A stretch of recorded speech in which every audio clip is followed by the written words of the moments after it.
যদি জান্নাতে আমার জন্য বাড়ি না হয়, যদি ঘর না হয়, তাহলে এই সম্পদ নিয়ে আমার কোনো লাভ হবে না। অতএব আমি জান্নাতে ঘর বানানোর জন্য, জান্নাতে ঘর ক্রয় করার জন্য দুনিয়ার সমস্ত সম্পদগুলো দিয়া আমি দুনিয়াতে আল্লাহর জন্য মসজিদ ক্রয় করার ব্যবস্থা করেছি।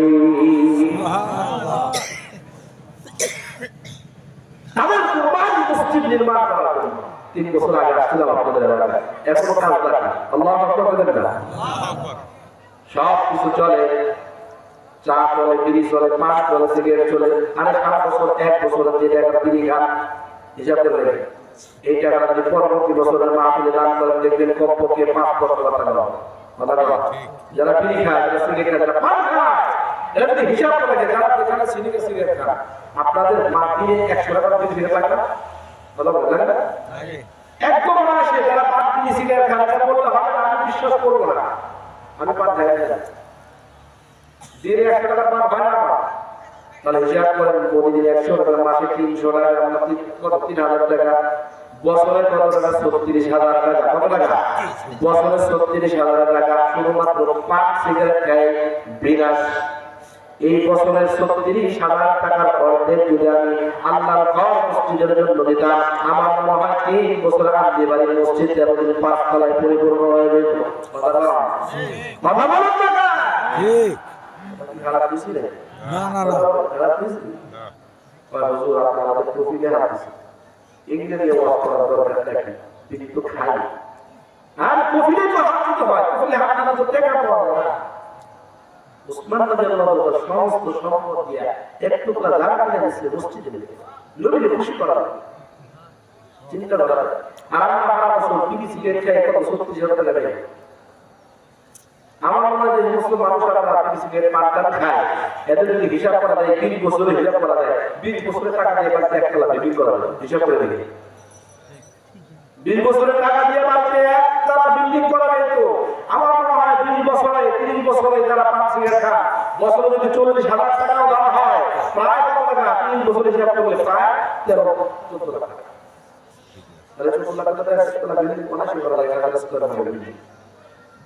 তাহলে দেখা যায় আল্লাহর ঘরের জন্য আমাদের মুশকিল হয়, কিন্তু সাহাবায়েরা আল্লাহর ঘরের জন্য কখনো মুশকিল হয় না।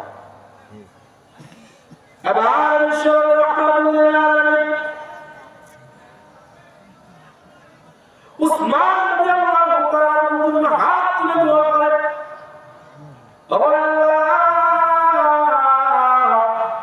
আমার উসমান দুনিয়াতে মসজিদ নির্মাণের জন্য, মসজিদ বানানোর জন্য একটু জায়গা কিনেছি।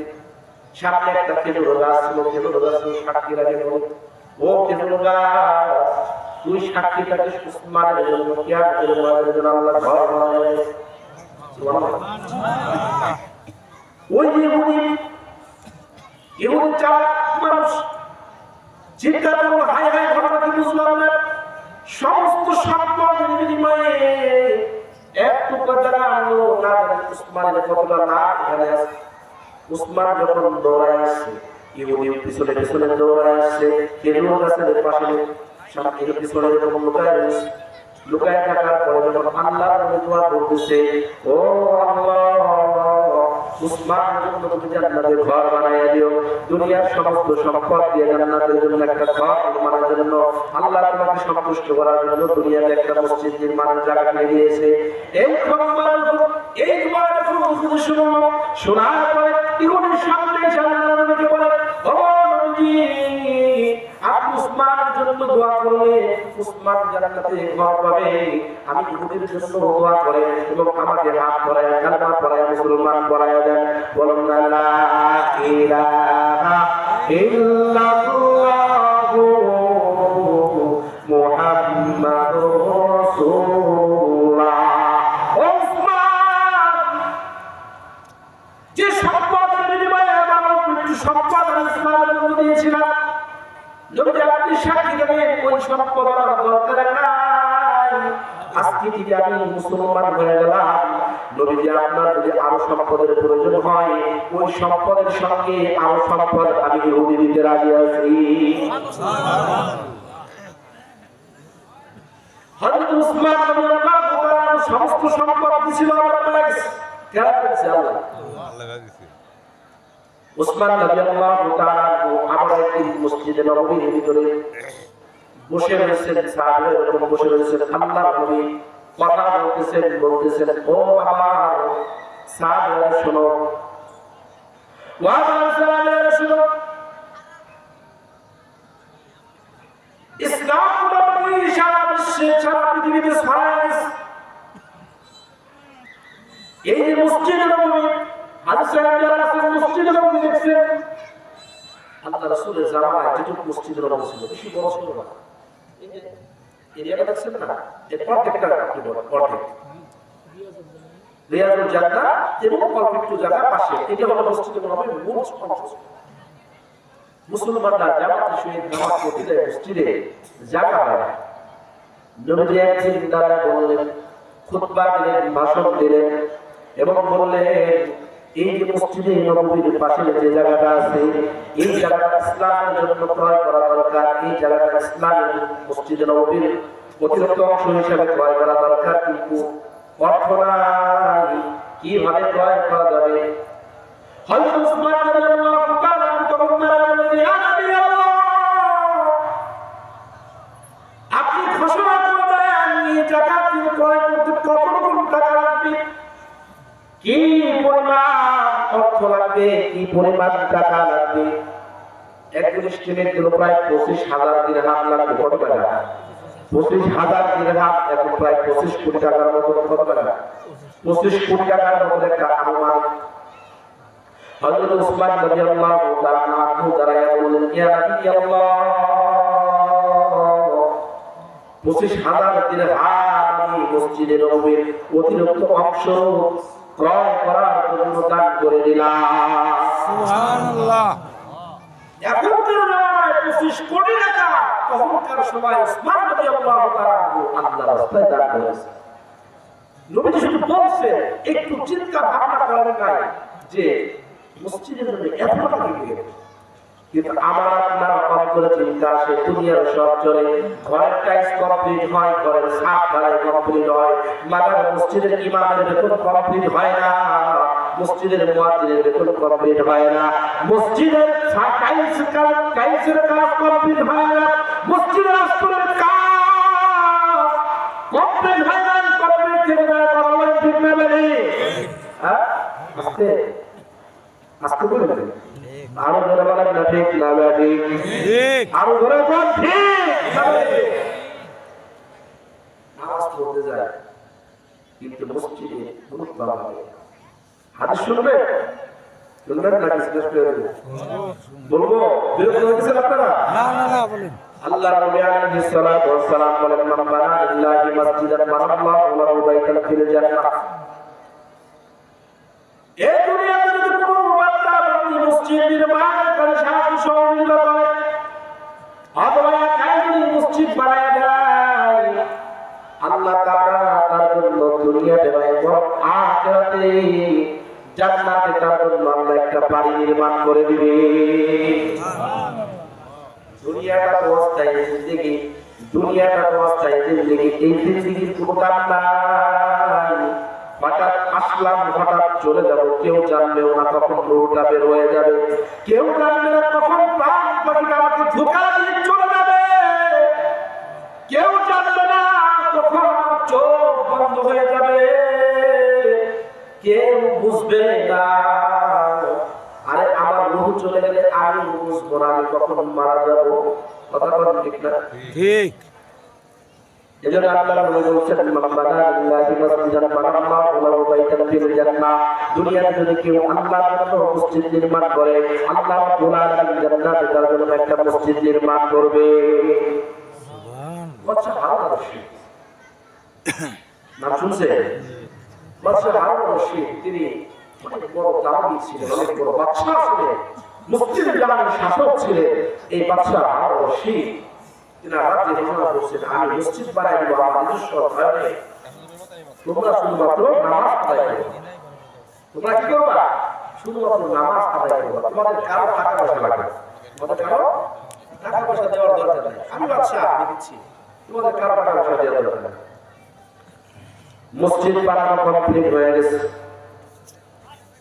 মসজিদ বানানো কমপ্লিট হয়ে গেছে। বাদশাহ হারুন রশিদ ঘুমাইতেছেন, রাত্রিবেলা তিনি স্বপ্ন দেখলেন দুইজন ফেরেশতা এসে তাকে ধরে জান্নাতের জন্য নিয়ে যাওয়ার জন্য প্রস্তুত হয়ে গেছে। সুবহানাল্লাহ বলবেন। সুবহানাল্লাহ। বাদশাহ হারুন রশিদ কোথায় গেলেন?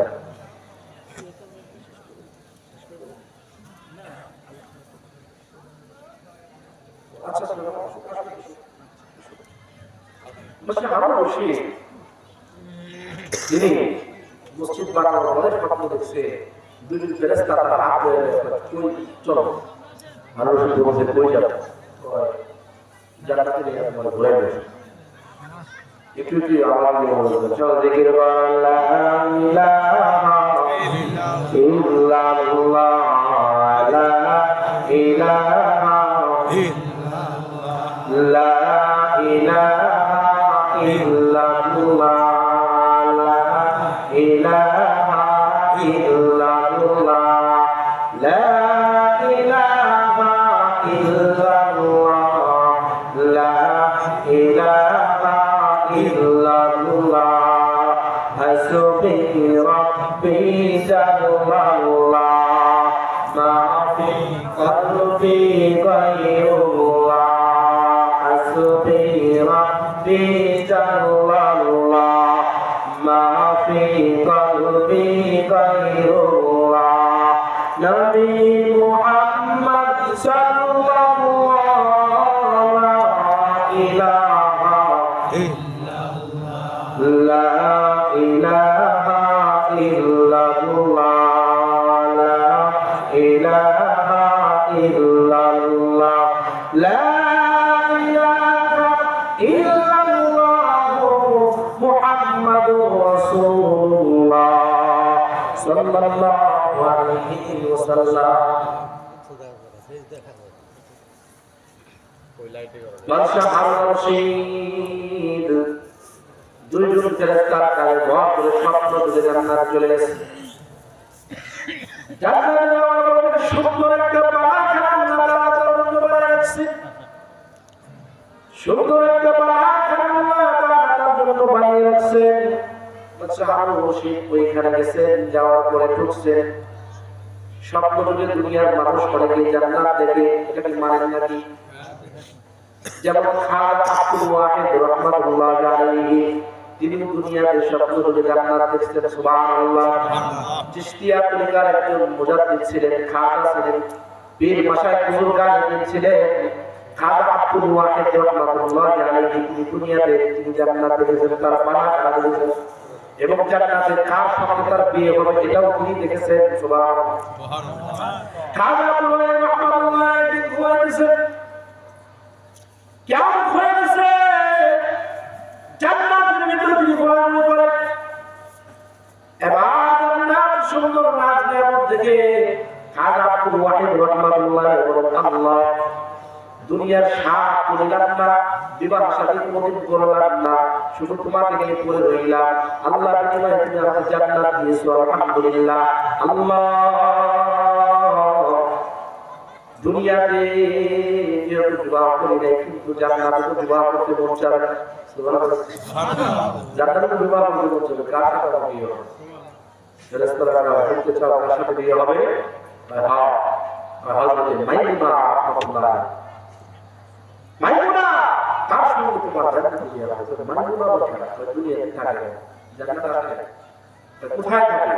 অমুক জায়গা সাগর জড়ায় পাহাড়ের নিচে মরুভূমি তারপরে সে কি করে সাগর জড়ায়, তার ঠিকানা এরকম জায়গা।